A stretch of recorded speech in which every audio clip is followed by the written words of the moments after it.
medida que a gente vai trazendo todas as primeiras imagens diretamente do Rio de Janeiro, o presidente Lula já vai se preparando, ali no cochicho todos os principais chefes de Estado. Nós vemos agora o presidente Joe Biden ao lado do presidente francês Emmanuel Macron, o presidente da Indonésia ao lado do presidente argentino Javier Milei, dentre tantos outros dignitários, chefes de Estado, todo o corpo ali de assessores.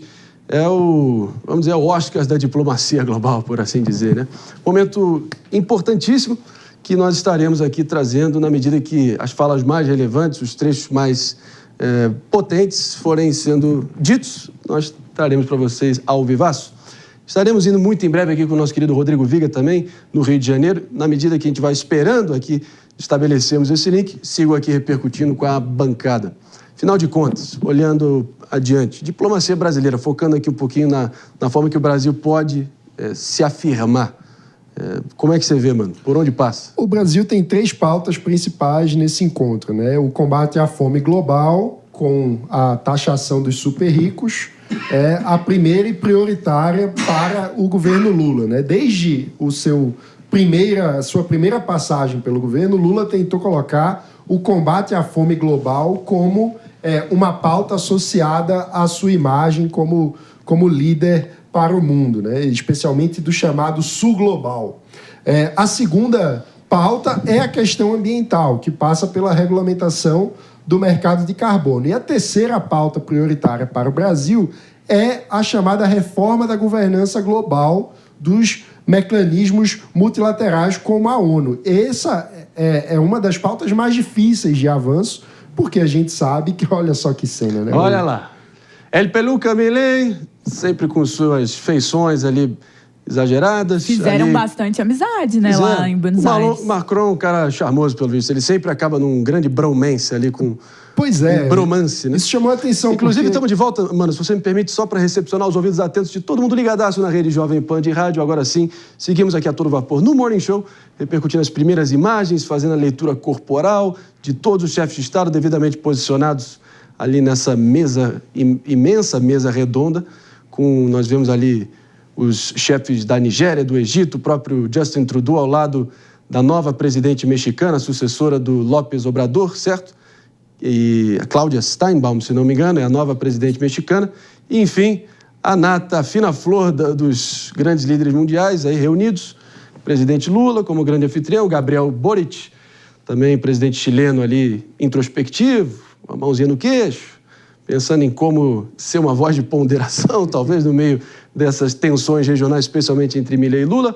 Voltando agora com o nosso Mano Ferreira, que estava com a palavra, e a gente segue repercutindo. Achei bem expressivo o abraço caloroso entre o Emmanuel Macron, que todo mundo lembra, recentemente esteve no Brasil também em clima de bromance com o presidente Lula, mas agora dando um abraço caloroso no Javier Milei, que cumprimentou Lula de forma muito fria, né? Então, é interessante ver esse papel do Macron sendo próximo dos 2 líderes que se polarizam na relação dentro do Mercosul. As imagens do general Al-Sisi, do Egito, também, uma espécie de ditadura militar que reina o Egito, e o próprio Keir Starmer, novo primeiro-ministro inglês presente, e realmente é uma espécie de demonstração ali muito ostensiva, diferentes estilos, propostas, ideias para solucionar as principais mazelas globais, né?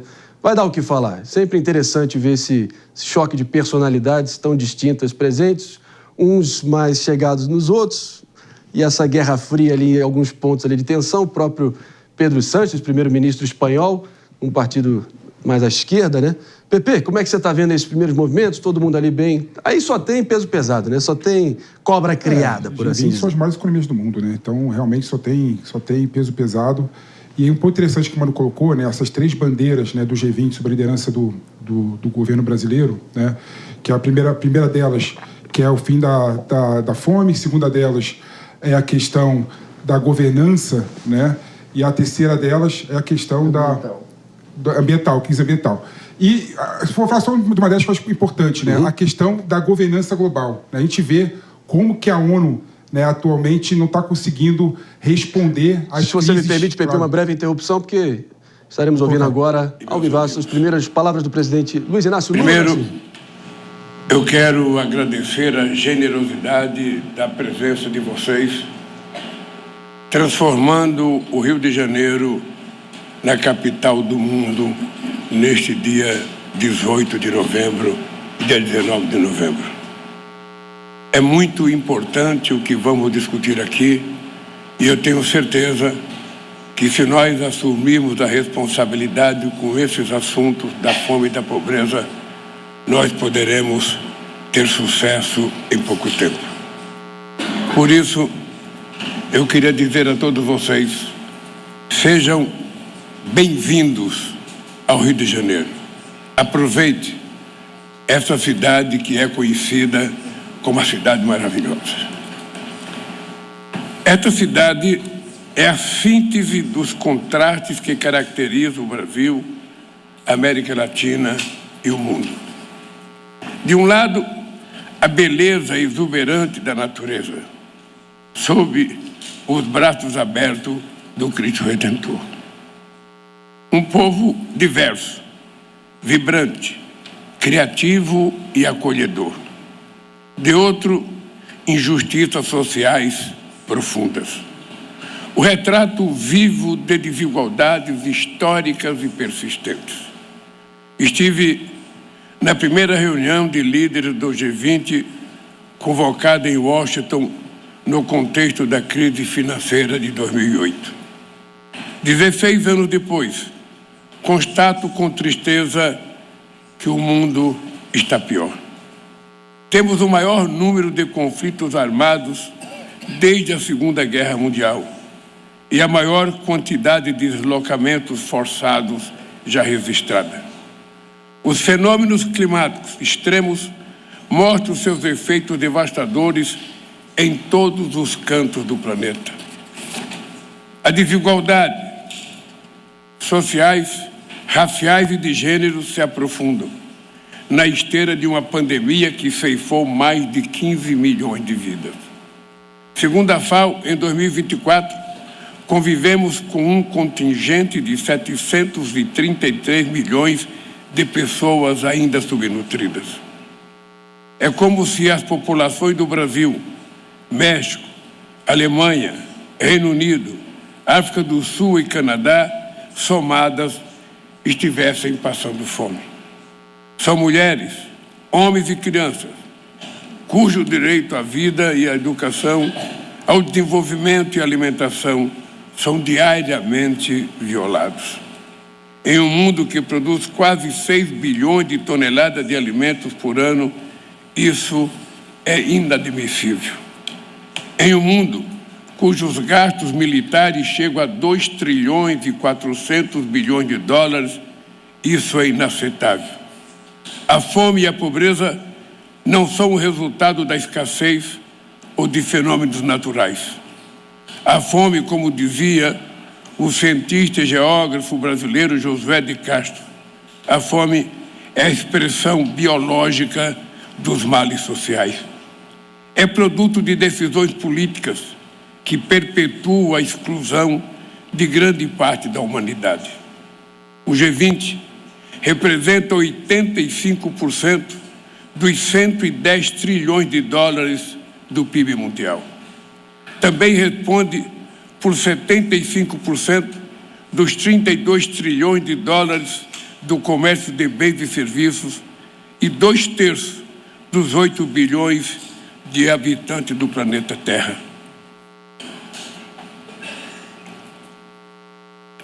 Compete aos que estão aqui, compete aos que estão de volta desta mesa, a inadiável tarefa de acabar com essa chaga que envergonha a humanidade. Por isso, colocamos como objetivo central da presidência brasileira no G20 o lançamento de uma aliança global contra a fome e a pobreza.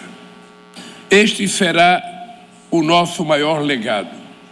Não se trata apenas de fazer justiça. Essa é uma condição imprescindível para construir sociedades mais prósperas e um mundo de paz. Não por acaso, Esses são os objetivos do desenvolvimento sustentável 1 e 2 da Agenda 2030.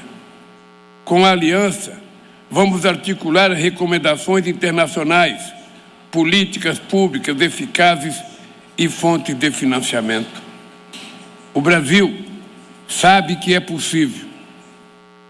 Como com a participação ativa da sociedade civil, concebemos e implementamos programas de inclusão social, de fomento da agricultura familiar e da segurança alimentar e nutricional, como o nosso Bolsa Família e o Programa Nacional de Alimentação Escolar. Conseguimos sair do mapa da fome da FAO em 2014, para o qual votamos em 2022, em um contexto de desarticulação do Estado de bem-estar social.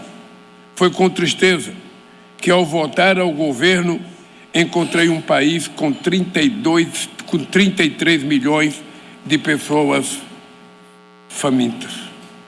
Em 1 ano e 11 meses, o retorno desses programas já retirou mais de 24 milhões e meio de pessoas da extrema pobreza. Até 2026, novamente, sairemos do mapa da fome. E com a aliança, faremos muito mais. Aqueles que sempre foram invisíveis estarão ao centro da agenda internacional.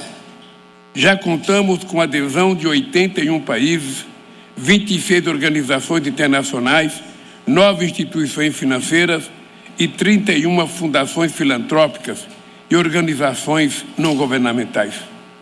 Meus agradecimentos a todos envolvidos na concepção e no funcionamento dessa iniciativa já anunciaram contribuições financeiras.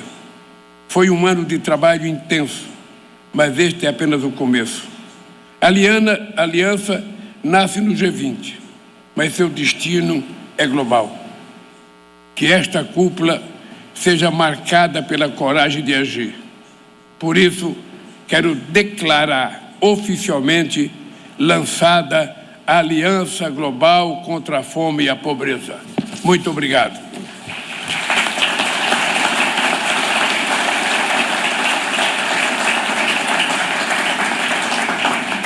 Bem, meus amigos, daremos agora o início à discussão entre os membros do G20, começando pelos países da Troika. Por isso, eu quero passar a palavra para o primeiro-ministro Narendra Modi, da Índia, última presidência do G20.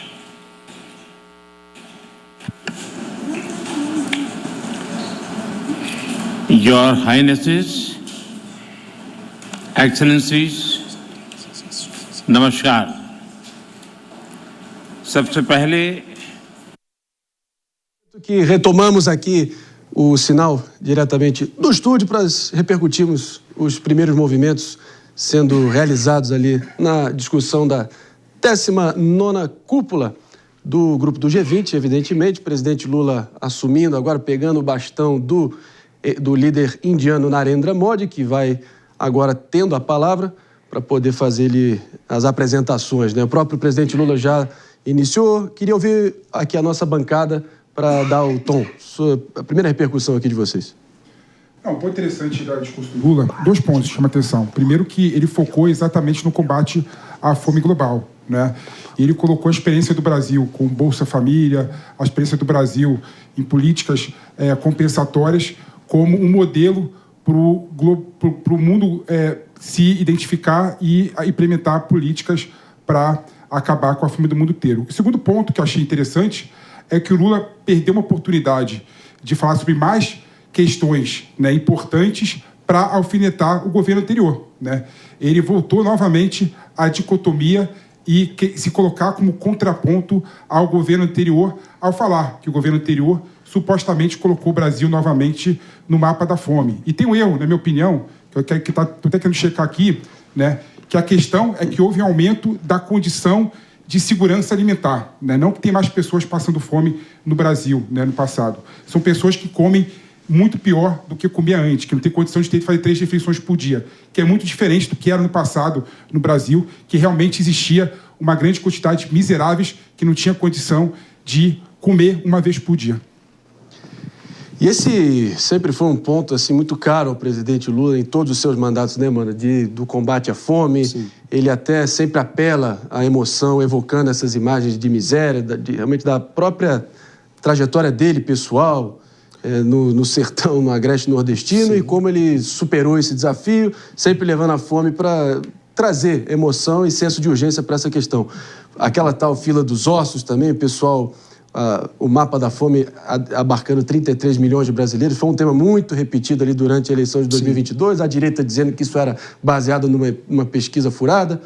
E como é que você vê essa discussão? Um ponto que, sem dúvida alguma, não tem como alguém dizer que a fome não é uma questão relevante, né? É um ponto extremamente importante e que Lula claramente escolheu falar exclusivamente da fome, praticamente, tirando uma outra estocada, né? Ele, como o PP já destacou, ele tenta dar um golpe, né?